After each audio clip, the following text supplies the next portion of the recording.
ማለዳ የመጣ ስታነቃኝ እንደምን አደራችሁ ክቡራትና ክቡራን የምፅዓቱ አዋጅ ነጋሪ አገልግሎት አድማጮቻችን፣ ሰላም ለእናንተ ይሁን። የማለዳ ቁርሳችንን አሁን ጀምረናል። አዘጋጅ እና አቅራቢ ፓስተር አለማየሁ ነሞ። መልካም ጊዜ ሆነላችሁ። ከሕይወት ምንጭ ውሃ ስታረካኝ ሰላም ጤና ይስጥልን። እንደምን አደራችሁ። ይህ በምፅዓቱ አዋጅ ነጋሪ አገልግሎት እየተዘጋጀ የሚቀርብላችሁ የማለዳ ቁርስ ፕሮግራማችን ነው። ወደ ዛሬው የማለዳ ቁርስ ከማለፋችን በፊት እግዚአብሔር አምላካችንን አብረን አመስግነን ወደ ዛሬው የማለዳ ቁርስ እናልፋለን። የዘላለም አምላክ እግዚአብሔር ሆይ ይህንን ማለዳ በምሕረትና በቸርነት ስለሰጠህን ስለ ታላቁ ምሕረትና ቸርነትህ በኢየሱስ ክርስቶስ ስም እናመሰግንሃለን። እነሆ ደግሞ በነገር ሁሉ እንድትረዳን፣ እንድታግዘን፣ እንድትደግፈን በጌታ በኢየሱስ ስም እንጠይቃለን። ይህንን የማለዳ ቁርሳችንን ደግሞ አንተ ባርክልን፣ በቃልህ አስተምረን። እግዚአብሔር ሆይ መንፈሳችንን አድስ። ሁሉ ለስምህ ክብር ይሁን በኢየሱስ ጌታ ድንቅ ስም። እንግዲህ የጀመርነው የሐዋርያ ሥራ መጽሐፍ ምዕራፍ 1 ነው። የሐዋርያ ሥራ መጽሐፍ ምዕራፍ 1ን እየተመለከትን እንገኛለን። በትናንትናው ዕለት ቁጥር 4 ነበር እየተመለከትነው። ከእነርሱም ጋር አብሮ ሳለ ከኢየሩሳሌም እንዳይወጡ አዘዛቸው። ነገር ግን ከኔ የሰማችሁትን አብ የሰጠውን ተስፋ ቃል ምን አድርጉ አለ? ጠብቁ አለ። እንግዲህ እግዚአብሔር የሰጠንን የተስፋ ቃል መጠበቅ እንዳለብን ለመመልከት ሞክረናል። የተስፋ ቃሉን ስንጠብቅ ብዙ ነገሮች በሕይወታችን ሊያልፉ ይችላሉ። ነገር ግን እግዚአብሔር ሰው ስላልሆነ የሚዋሽ ስላልሆነ የተናገረውን የሚፈጽምና የሚያደርግ ስለሆነ በዚህም መሰረት ልንጠብቀው ግድ ይለናል ብለን ተመልክተናል። እነዚህ እንግዲህ ሐዋርያቶች በተለያየ መንገድ ከእርሱ ጋር ለ3 ዓመት ከ6 ወር አብረውት የነበሩ ናቸው። ነገር ግን የኢየሱስ ክርስቶስ መሄድ ትንሽ ድንጋጤ የፈጠረባቸው ይመስለኛል። ምክንያቱም ዮሐንስ 14 ላይ እኔ ብሄድ ይሻላል፣ አጽናኙን እልክላችኋለሁ ሲላቸው እንሰማለን። እንደዚህም ጋር ደግሞ ሐዋርያ ሥራ ጋር ከተገለጠላቸው በኋላ ከእነሱ ጋር 40 ቀንና 40 ሌሊት አብሯቸው በነበረበት ጊዜ ከተነገራቸው ነገር አንዱ ምንድነው? የሰጠውን የተስፋ ቃል ጠብቁ የሚል ነው። ጠብቁ፣ ከኢየሩሳሌምም እንዳይወጡ፣ በስጋቸውም እንዳይሄዱ፣ በስጋቸው ወደማይሆን ነገሮች ውስጥ እንዳይገቡ፣ የእግዚአብሔር ወንጌል ደግሞ በስጋ ብቻ የሚሰበክ ሳይሆን የመንፈስ ቅዱስ ኃይልና መረዳት ያስፈልጋልና ያንን የመንፈስ ቅዱስ ኃይልና መረዳት ወደ ሕይወታቸውን እስኪመጣ ድረስ መጠበቅ እንዳለባቸው ይነግራቸዋል። ዛሬ የምንመለከተው ቁጥር 5 ነው። ቁጥር 5 እንደዚህ ይላል። እንግዲህ ከዚህ ከቁጥር 4 ጋር የተያያዘ ነው። ዮሐንስ በውኃ ጠምቆ ነበርና እናንተ ግን ከጥቂት ቀን በኋላ በመንፈስ ቅዱስ ትጠመቃላችሁ ይላል። እንግዲህ የውኃ ጥምቀት በምድር ሳለ የምንፈጽመው ስርዓት ነው። ጌታ ኢየሱስ ክርስቶስም ይህን የጥምቀት ስርዓትን እንድንፈጽም ነግሮናል። ነገር ግን ደግሞ ሰዎች የውኃ ጥምቀትን ያጠምቁናል። በአመን ጊዜ በዳን ጊዜ መሰረታዊ የሆነ የክርስትናን ትምህርቶች ተምረን ወስደን በምንጨርስበት ሰዓት በአብ በወልድ በመንፈስ ቅዱስ አንድ አምላክ ስም የውኃ ጥምቀት እንወስዳለን። የውኃ ጥምቀት መውሰድ አስፈላጊ ነው። በምድር እስካለን ድረስ ይህንን ትእዛዝ አንዱ የጌታ ኢየሱስ ክርስቶስ ትእዛዝ ስለሆነ ማቴዎስ 28 ላይ ቁጥር 19 ላይ የሰጠው ትእዛዝ ስለሆነ እንግዲህ በአብ በወልድ በመንፈስ ቅዱስም እያጠመቃችሁ ደቀ መዛሙርቴ አድርጓቸው ብሏል። እንግዲህ የነገርኳችሁን እያስተማራችሁ እያዘዛችሁ ነው ያለው እና ይህንን ያዘዘንን የመፈጸምና መማርና ደቀ መዝሙር ለመሆን መጠመቅ ደግሞ እጅግ አስፈላጊ ነገር ነው። የውሃ ጥምቀት የምድር ስርዓት ቢሆንም ነገር ግን ደግሞ ዋነኛ ጥምቀት አለ። ዋነኛው ጥምቀት በመንፈስ ቅዱስ የሆነ ጥምቀት ነው። ለተልኳችን እንዲሁም ደግሞ መንፈስ ቅዱስ በሕይወታችን ውስጥ ሆኖ ወደ እውነት ሁሉ እንዲመራል። ምክንያቱም ሐዋርያ ሥራ ዮሐንስ ምዕራፍ 16 ላይ የእግዚአብሔር ቃል የሚነግረን ያንን ስለሆነ ነው። ምዕራፍ 16 ላይ እርሱን በተቀበላችሁ ጊዜ ምንድን ነው የሚለን? ወደ እውነት ሁሉ ይመራችኋል ብሎ ይነግረናል። ወደ እውነት ሁሉ የሚመራንን ደግሞ ይህንን የእግዚአብሔርን መንፈስ ልንቀበል ያስፈልጋል። እኔ ብሄድ ይሻላል ብሎም ደግሞ በሌላ ስፍራ ላይ አጽናኙ ምን ይሆናል አለ? ይሰጣችኋል አለ። ስለዚህ ያ የሚሰጠን ለዚህ ነው ያንን የእውነት መንፈስ ልንቀበል የሚያስፈልገው።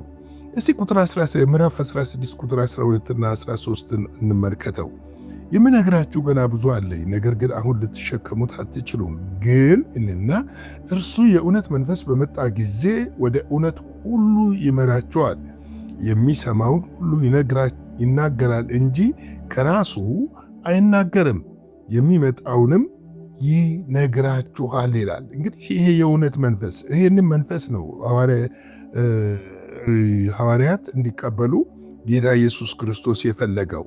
ይህንን መንፈስ ተቀብለው ነው በዚህ መንፈስ ተጠምቀው ወደ አገልግሎት እንዲሰማሩ የሚፈልገው። ምናልባትም የዮሐንስን ጥምቀት አይተዋልና ዮሐንስ ያጠመቀው በምንድን ነው አላቸው? በውሃ ነው። እኔ ግን በውሃ አይደለም ማጠምቃችሁ። ዮሐንስም ራሱ በምድር በነበረበት ጊዜ ይህንን ጉዳይ መስክሯል። ከኔ በኋላ የሚመጣ እርሱ የጫማውን ጠፍር ልፈታ የማይገባኝ እርሱ በመንፈስ ቅዱስ በእሳት ያጠምቃችኋል ብሏል። እንግዲህ በእሳት የሚያጠምቅ እርሱ ስለሆነ፣ በእውነት መንፈስ የሚያጠምቅ እርሱ ስለሆነ፣ ስለዚህ ነው ይህንን የመንፈስ ቅዱስን ትልቁን ስጦታ የሆነውንና መንፈስ ቅዱስ መሙላትን እንዲጠባበቁ የፈለገው። ከኢየሩሳሌም በስጋቸው ተነተው በልህ ተነተው እንዳይወጡ ስለፈለገ ነው። ስለዚህ ምንድን ነው የሚላቸው? በመንፈስ ቅዱስ ትጠመቃላችሁ አላቸው ይላል። በመንፈስ ቅዱስ ትጠመቃላችሁ። ወገኖቼ ከዳን በኋላ ግን በመንፈስ ቅዱስ መጠመቅ እጅግ አስፈላጊ ነገር ነው። በመንፈስ ስንጠመቅ በሕይወታችን አዲስ ለውጥ እናያለን። ለምሳሌ በጥቂቱ አንዳንድ ነገሮችን መናገር ቢፈለግ የቃለ ረሃባችን ይጨምራል። የጸሎት ናፍቆታችን ይጨምራል። ለጸሎት የምንበረከከው 30 ደቂቃ፣ 20 ደቂቃ፣ 10 ደቂቃ ከሆነ ሳናውቀው 1 ሰዓት፣ 2 ሰዓት በጌታ ፊት ማሳለፍ እንችላለን። ሌላው እውነተኛ የሆነውን ምሪት ይሰጠናል። ወደ እውነት ሁሉ ይመራናል። ወደ እውነት ሁሉ በእውነተኛ መንገድ እንድንሄድ ያደርገናል። ከእግዚአብሔር ወስዶ ለእኛ ደግሞ ያስተምረናል። የእግዚአብሔርን ሐሳብ፣ የእግዚአብሔርን ፍቃድ፣ የእግዚአብሔርን አጀንዳ፣ የእግዚአብሔርን ዕቅድ ምን ያደርግልናል? ይገልጥልናል። ስለዚህ በደመነፍስ የምንጓዝ አይደለንም። ወይም ደግሞ ሃይማኖተኞች ብቻ ሆነን የሰንበት ደንበኞች ሆነን ወይ የማክሰኞ ደንበኞች ሆነን ቤተ ክርስቲያን ገብተን የምንወጣ አንሆንም። በሕይወታችን እግዚአብሔር ሥራ መስራት ይጀምራል። ምክንያቱም እግዚአብሔር ከዓለም ከጨለማ ያወጣን ሊሰራብን ነው፣ ሊጠቀምብን ነው። እግዚአብሔር አገልግሎት የሌለው ማንንም አልጠራም። ምክንያቱም ሁላችን ካህናቶች ነን። እርሱ ደግሞ ሊቀ ካህናችን ነው። ካህናት ደግሞ ድርሻ አለው። ሁላችን የሙሉ ጊዜ አገልጋይ ላንሆን እንችላለን። ሁላችን ሰባኪዎች ላንሆን እንችላለን። ሁላችን ዘማሪዎች ላንሆን እንችላለን። ነገር ግን እያንዳንዳችን በአካል ውስጥ በመኖራችን መሰረት ብልቶች በአካል ውስጥ ስራ እንዳላቸው እያንዳንዱ ብልቶች እንደዚሁ ደግሞ እኛ በእግዚአብሔር መንግሥት ውስጥ በእግዚአብሔር ግዛት ውስጥ በእግዚአብሔር አገዛዝ ውስጥ ስራ አለን። ዝም ብለን አይደለም የተቀመጥ ነው። አንዱ ዓይን ነው፣ አንዱ ጆሮ ነው፣ አንዱ አፍንጫ ነው፣ አንዱ እጅ ነው፣ አንዱ እግር ነው፣ አንዱ ፀጉር ሊሆን ይችላል። ስለዚህ እያንዳንዱ ብልት ተገጣጥሞ አንድን አካል እንደሚያሰኘው ሁሉ እኔና እናንተም ደግሞ የክርስቶስ ኢየሱስ አካሎች ሆነን ብልቶች ሆነን በአካል ውስጥ የተሰጠንን ስራ እንሰራለን። ስለዚህ መንፈስ ቅዱስ መጠመቃችን ወይም ደግሞ በመንፈስ ቅዱስ መሞላታችን የሚያስፈልገው ይህንን ስራ ከእግዚአብሔር ተቀብለንና በመረዳት እና በእውቀት በእውነት እና በጽናት ለማገልገል እንዲረዳን ያግዘናል። ስለዚህ ነው መንፈስ ቅዱስን ትጠመቃላችሁ ብሎ ጌታ ኢየሱስ ክርስቶስ የነገራቸው። ማርቆስ 1:4 ላይ ዮሐንስም በምድረ በዳ እያጠመቀ የንስሐ ጥምቀት ለኃጢአት ስርየት እየሰበከ መጣ ይላል። እንግዲህ ዮሐንስ ምንም ነው የጠምቅ የነበረው? መንገድ ጠራጊ ነው። ዮሐንስ ለክርስቶስ ኢየሱስ መንገድ ሊጠርግ ነው፣ ሊያመቻችን የመጣው። እውነተኛው የንስሐ መንገድ ወይም ደግሞ የህይወት መንገድ ዮሐንስ አልነበረም። ዮሐንስ ግን ደውል ነበረ፣ አንቂ ነበረ። ለማንቃት ነበር የመጣው። ህዝቡን ሊያነቃቸው ሊያዘጋጃቸው መጥቶ ነበር። ስለዚህ ምን እያለ ነበር የመጣው? መንገድ እየጠረገ ነው የመጣው። ምን እያለ ነው የመጣው? በምድረ በዳ እያጠመቀ ነው የመጣው። የጥምቀት ስርዓት ነበር። በወቅቱ ሰዎች ይመጣሉ፣ ኃጢአታቸውን ይናገራሉ፣ ይናዘዛሉ፣ ይጠመቃሉ። ግን መዳን ሆነላቸው ማለት አይደለም። የመዳን መንገድ ግን የናዝሬቱ ኢየሱስ ክርስቶስ የእግዚአብሔር ልጅ ነበረ። ማርቆስ 1:8 ላይ እኔ በውሃ አጠመኳችሁ፣ እርሱ ግን በመንፈስ ቅዱስ ያጠምቃችኋል እያለ ይሰብክ ነበረ ይላል። እንግዲህ ማረጋገጫ ይሰጥ ነበረ። በምን እንደሚጠመቁ ማረጋገጫ ይሰጥ የነበረው ዮሐንስ ነው። ኢየሱስ ክርስቶስም ይህንን ነው እናንተ በመንፈስ ቅዱስ ትጠመቃላችሁ ነው ያላቸው። ለዚህ ነው አብ የሰጠውን ተስፋ እስክትቀበሉ ድረስ ጠብቁ ብሎ የነገራቸው። በዚህ ምክንያት እንደሆነ ልናውቅ ያስፈልጋል። እንግዲህ ውድ አድማጮቻችን ፕሮግራማችንን የምትከታተሉ ቅዱሳን እህቶችና ወንድሞቻችን ላይክ፣ ሼር፣ ሰብስክራይብ እያደረጋችሁ ይህንን መልእክት ለሁሉ እንዲዳረስ እንድታደርጉ በእግዚአብሔር ፍቅር በትህትና ጠይቃለሁ።